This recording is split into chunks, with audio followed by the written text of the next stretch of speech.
Hello and welcome back to episode 21 of Outer Wilds.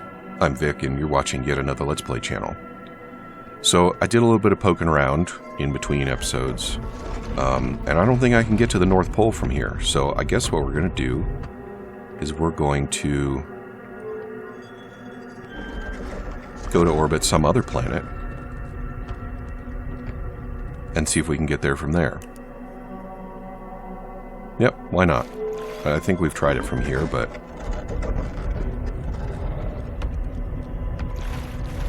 this one looks relatively accessible. Just head on north.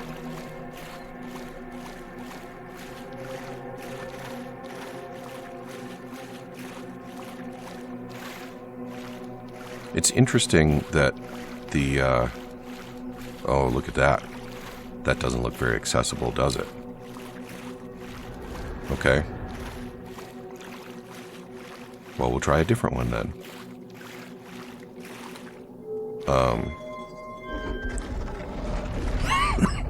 It's interesting that the appearance of the planet changes, or the moon, or whatever we're calling it.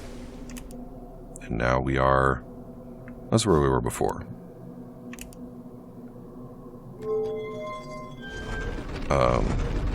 So is it actually that it moves around, or is it that there are different moons and only one of them is, you know, existing at a time? Alright, so that's the North Pole again, still inaccessible. I'd like to have a shrine, please.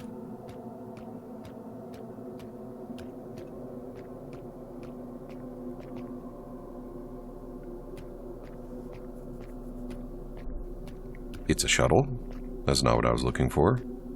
But there's the shrine. Okay.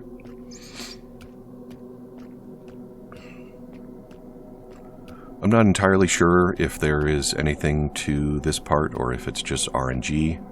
I don't have a reason to believe that there is a fourth rule that I'm not aware of. And of course, randomness is a big factor in quantum behavior, so... Nope, this is where we're stuck. Alright, why not?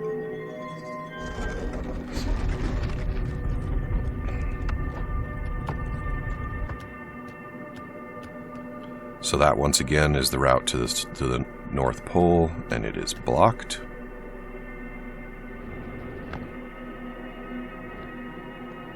So let's see if we can find the shrine in a different place. Oh, like that would have worked, but I guess that'll work too.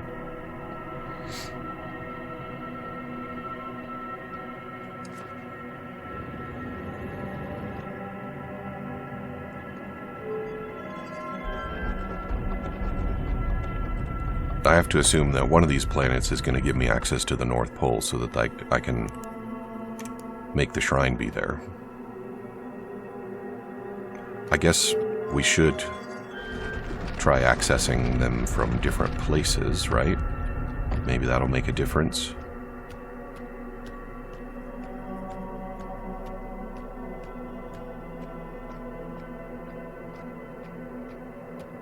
Well, that doesn't look very different-y.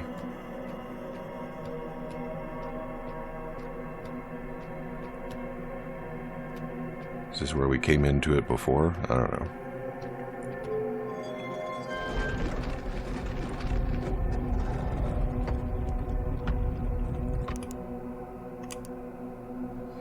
Alright, well... Nope, stay open, please.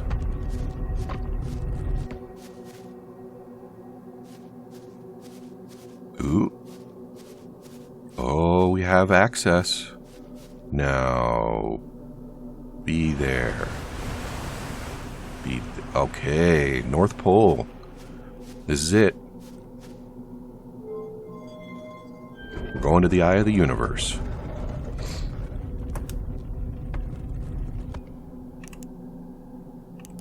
Nope. There we go.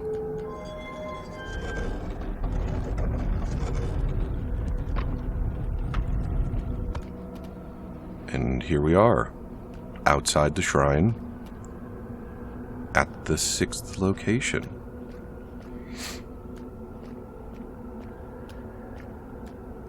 And we are now very far out of our home solar system,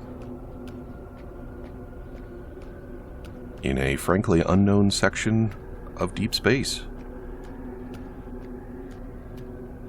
on a very weird looking rock.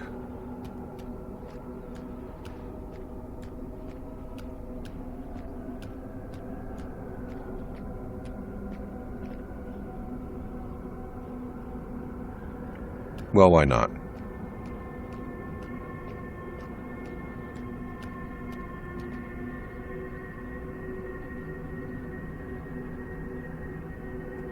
That one's alive. Hey, you. It's Solanum. Who are you?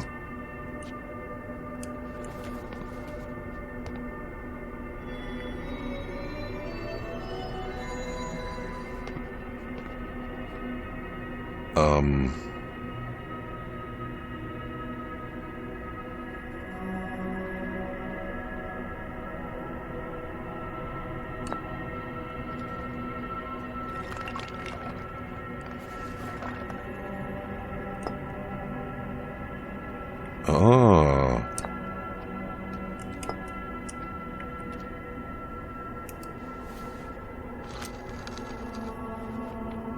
Cool. I'm Solana Monomai. My clan arrived in this star system before my birth, and we now call it home.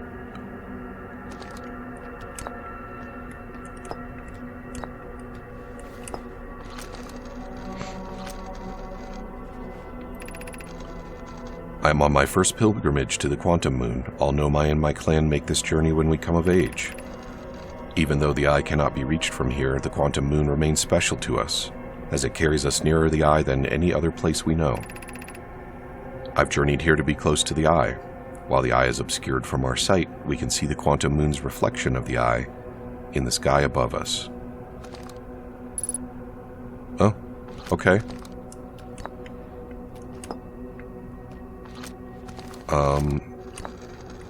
Well...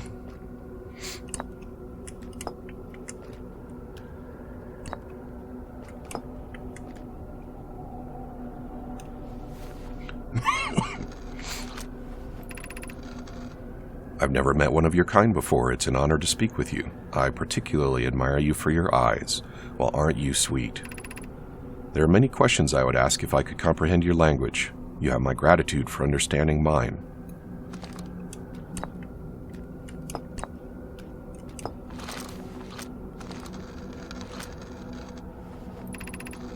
I imagine your purpose here is the same as mine, to learn about and to find the Eye of the universe.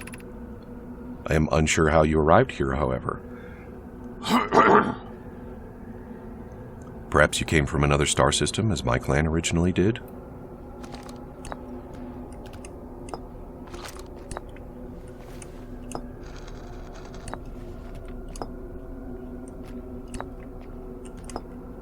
We're going to go through all the combinations.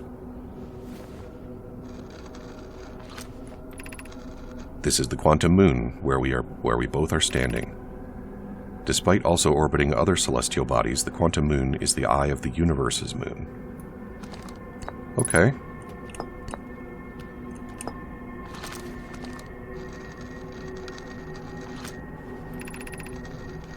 Have you encountered a quantum shard on another planet? The shards look the same as the moon's surface does now, well at the eye.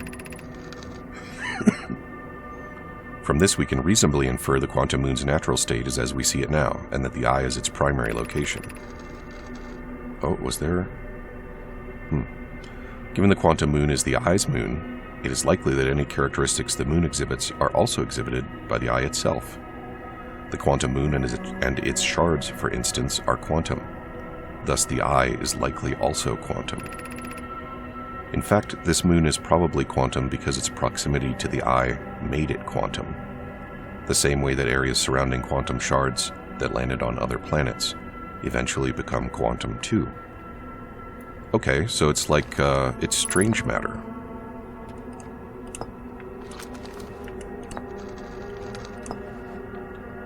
So we did explain you and we did explain me.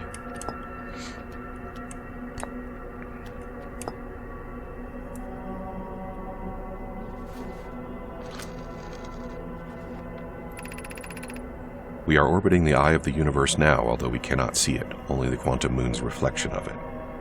The eye is older than the universe itself, and my cloud believes it dwells in an extremely distant orbit around this solar system. Yes, I have found it, and unfortunately I can't tell you, which is frustrating for at least one of us. There is fundamental uncertainty throughout the universe. Normally this uncertainty is only observable on a very small scale.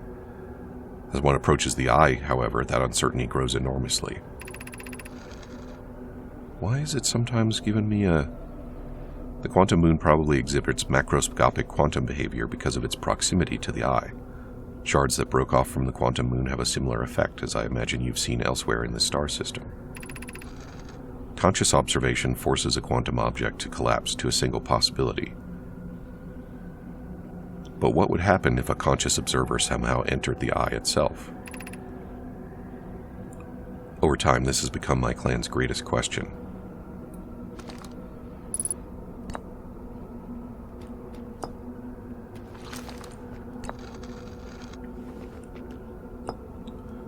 Well, I guess the reasonable assumption would be that it would collapse all the uncertainty in the universe, right? Well, Solanum, it was real good talk. I really wish I could, jump up there. Oh, like that? Huh. Do you suppose this is also Solanum? Schrodinger's Nomai? I kind of like that idea. Hey. This is where I landed.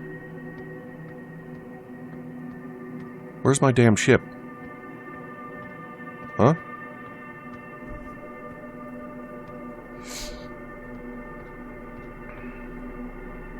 Oh, hey. It's a different Nomai that died in a different position, I think. So what happens if I leap over these cliffs, which I previously called impassable? Oh, good. Oh, yes, very good.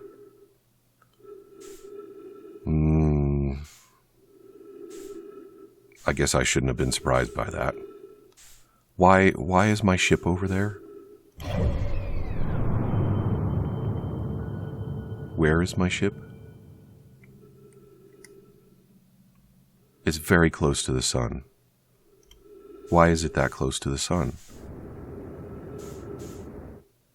I'm quite sure I didn't leave it there. I also don't think I really have any options here aside from falling into the sun. It's that whole Delta V thing at the end of the day. Also, I think maybe my ship is actively burning up. No, it's still got some distance. Oh, look at that, though. Yeah, not doing so hot. Or rather, doing very hot. Alright, well, time to start another loop, I think.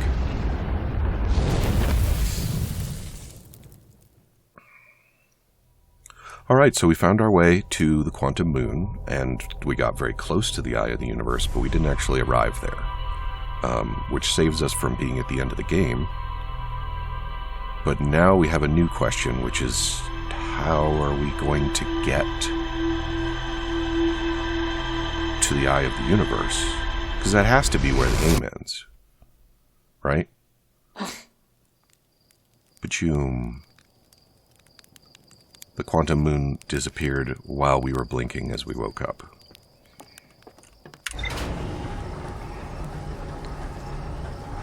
Well, well, well.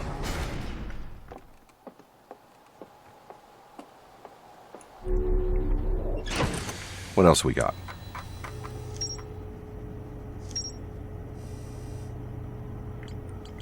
So that seems to be the quantum moon stuff all checked off. I guess the only question marks we have left have to do with the Ash Twin project and the sun stuff.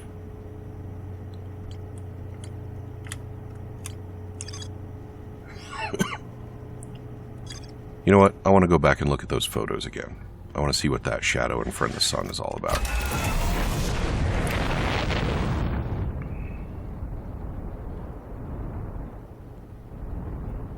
So, where is that? Also, you know, I've been referring to those regions as craters, but in truth, they're not particularly crater-like, are they?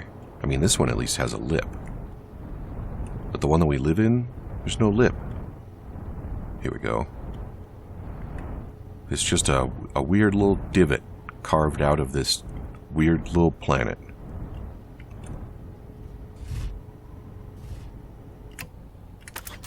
Clean.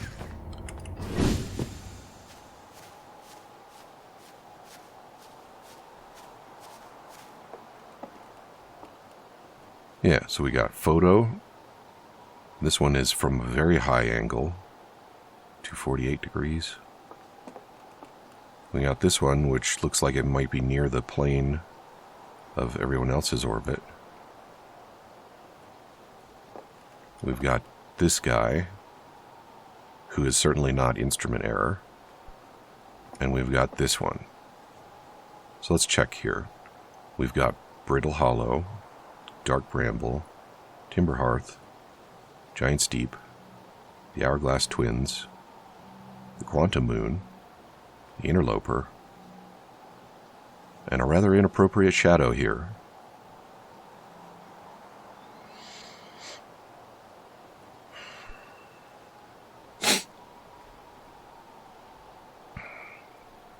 Yeah, so it would appear that there is an invisible-ish object in the solar system. Invisible enough to not be spotted, but not so invisible that it doesn't cast a shadow.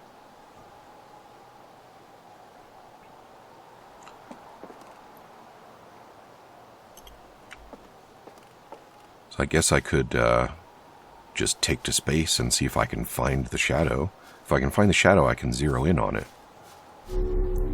But maybe the recording mentioned Gabbro, right? I think it did. Yeah.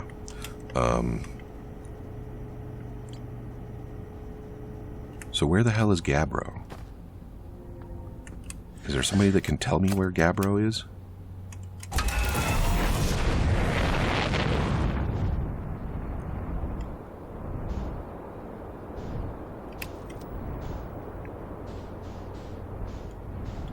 Perhaps at the observatory.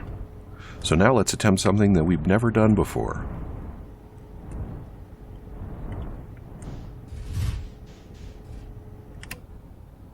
Nice.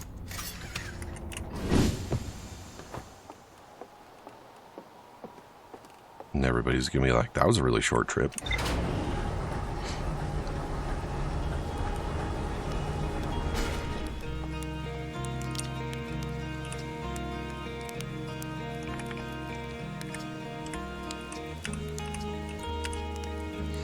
Not what I wanted. Not wearing a jetpack, can't go that way. So I'm thinking that the observatory guy might have told me where to find the other travelers. At least the ones that he knew where to find. So let's check that out.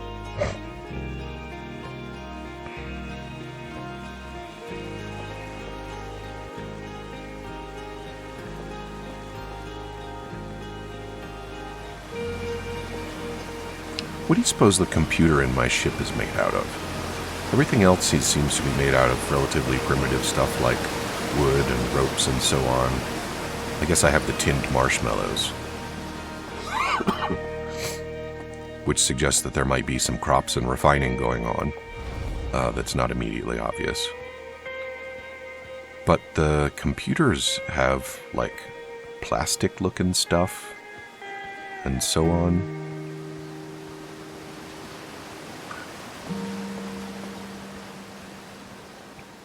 Very strange.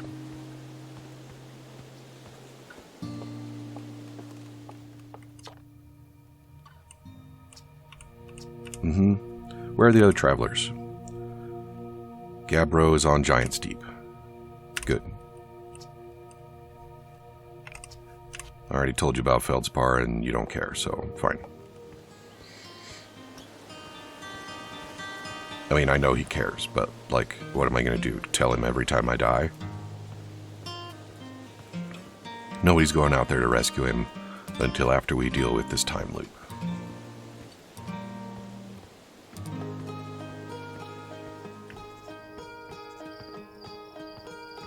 So we gotta go to Giant's Deep and have a chat with Gabbro, hopefully.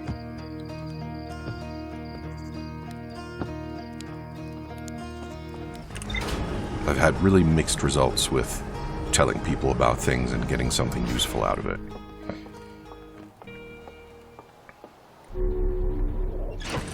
Nope, that's not the direction I wanted.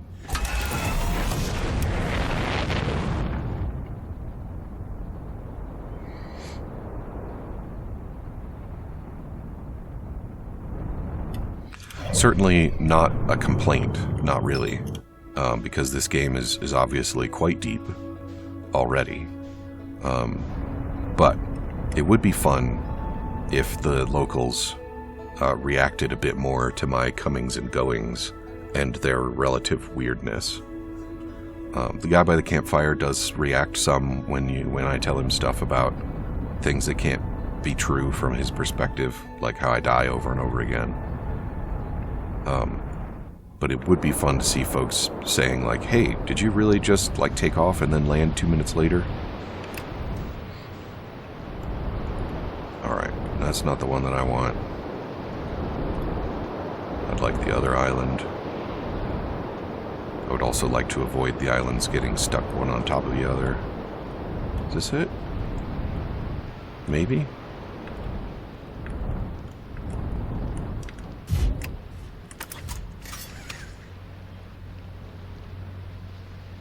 I'm gonna put on my suit. I'm not sure if I need it here, but better to wear it and not need it, right?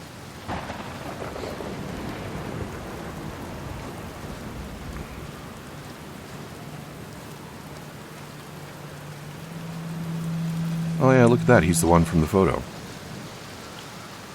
You know, I kind of wish I'd built a hammock here before we ended up in this time loop. Because he has to build it every time. That's fun. I found something. Nice, what you got for me? I found a photo of you inside the old radio tower. Nice, did I look busy in it? I hope I looked busy. Must have been from the time Hornfels sent me to check on the deep space satellite.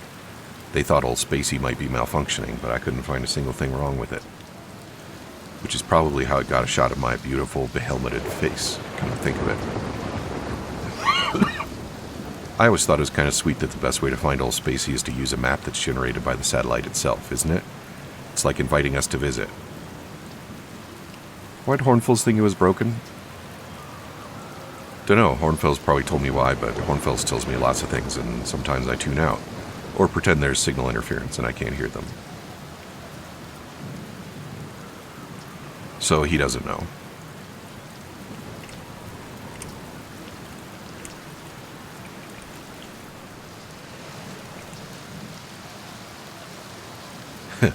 Works out to 24 poems. Nice. Okay, I wanted to tell him...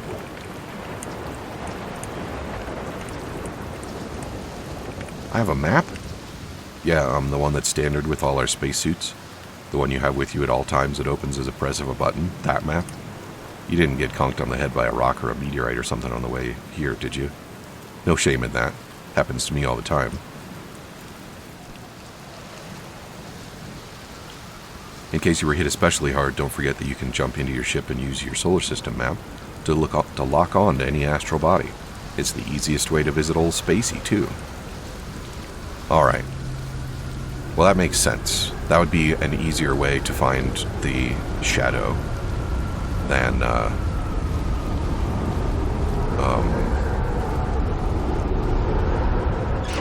just randomly...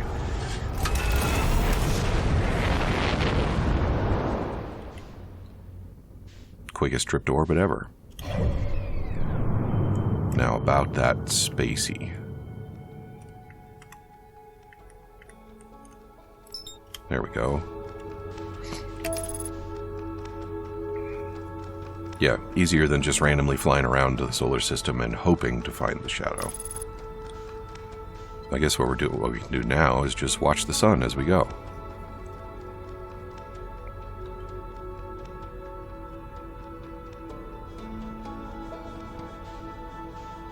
So I think when we find it, we're either going to be very high above the solar system or very low below it.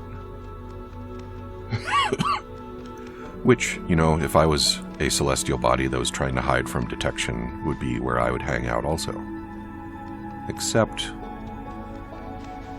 you gotta wonder if there's gonna be like an orbit thing going on also. Because all the other celestial bodies move around the sun. Let's get a little closer.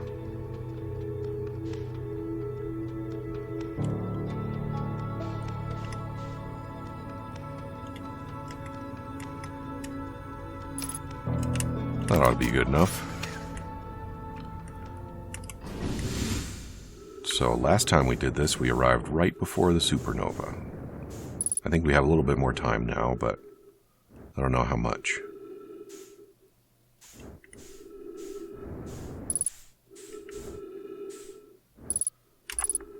Gabbro here, checking in on the Deep Space Satellite per ground control's request to check out a possible equipment malfunction. See, Hornfills, I do too work. You know, I wouldn't mind being a satellite. It's peaceful out here among the distant stars and the soft velvety darkness. But it's awfully nice for naps, too.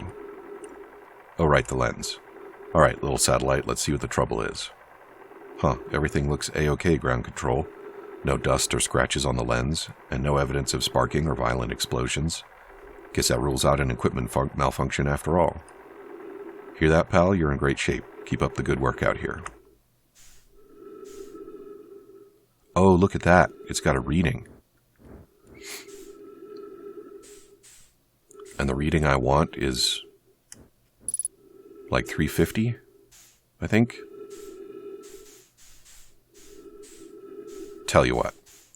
I'm going to go ahead and pause, and I will come back when we are approaching the desired angle so that we don't have to wait for another episode for this. Sound good? Good.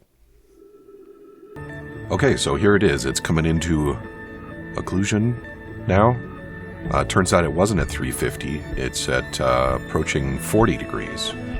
And in case you're wondering, around 350 degrees is where the sun goes supernova. So it's a good thing that it doesn't show up that late. Instead, we're just a few minutes into a new cycle now. Looks like I can't lock onto the whatever it is. So that's exciting. And it must be enormous.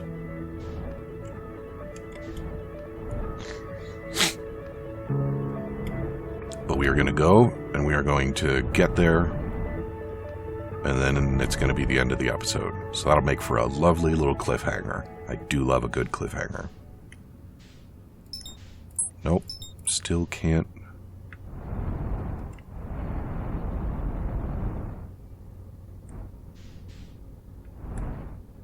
I'm a little worried that I'm gonna, you know, bump into it. Wow. Oh, I'm rather close to it, I think.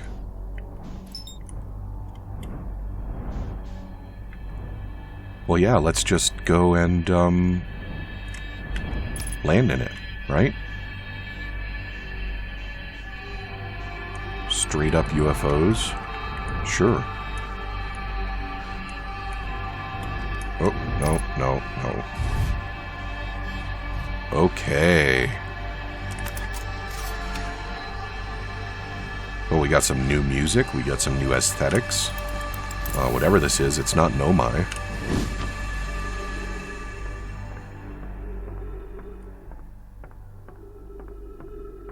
So what do we got?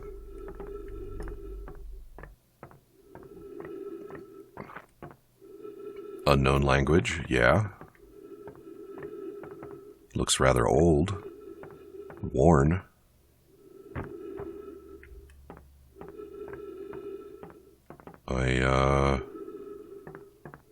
I don't know what we're going to do with this. In any case, as predicted... Oh. Ouch.